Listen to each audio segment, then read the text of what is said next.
దానికన్నా ఇది రెసిడెన్షియల్ ముందు అవుతుంది.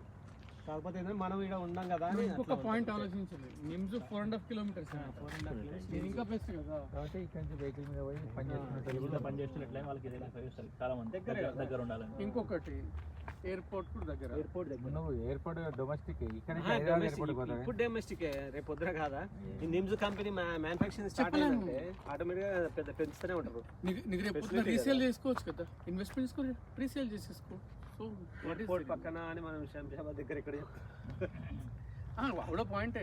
మన సదరన్ ఐపీ కూడా కరెక్టే, మన స్టేట్ కాదు మన కథ కాదు. కాకపోతే ఏంటంటే ఒక అడ్వాంటేజ్ అయితే ఉంటుంది రేపు పొద్దున, అంతే. వ్యాలిడ్ పాయింటే. నువ్వే ఉంటావు నా సజెషన్ క్యాపిటల్ అంతే. అంటే మన ఆలోచన ఎప్పుడు మన సైడే అనుకుంటాం, మీరు కామన్ అది. Reselling purpose best.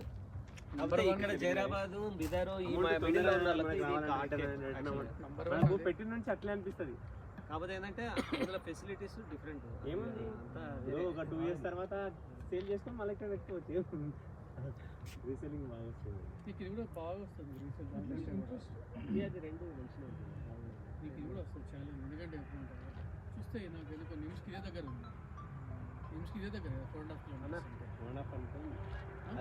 అది ఫస్ట్ అది తీసుకోవాలి, అది మళ్ళీ రీసెంట్ తీసి ఇక్కడ పెట్టుకోవాలి.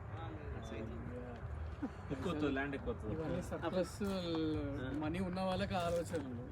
రీసేలింగ్ అనుకున్న తర్వాత నీకు మళ్ళీ కష్టమే అక్కడ అదే వస్తుంది, ఇది రాదు. అదే ఏదైనా ఏదైనా సరే 5 years పైన వెయిట్ చేయాలి, ఏది రాదు.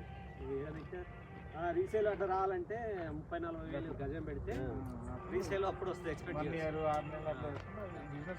చిన్న బిట్కు మనకు ఇప్పుడే ఎక్స్పెక్ట్ చేయాలి. బడ్జెట్ తక్కువ అంటే ఎక్కువ రోజులు వెయిట్ చేయాలి, కామన్ కాదు. బడ్జెట్ తక్కువ అంటే ఎక్కువ రోజులు వేయాలి, ఎక్కువ అంటే తక్కువ రోజులు వెయిట్ చేయాలి. పనులు అంతే, అంత మించి ఎకనామిక్స్.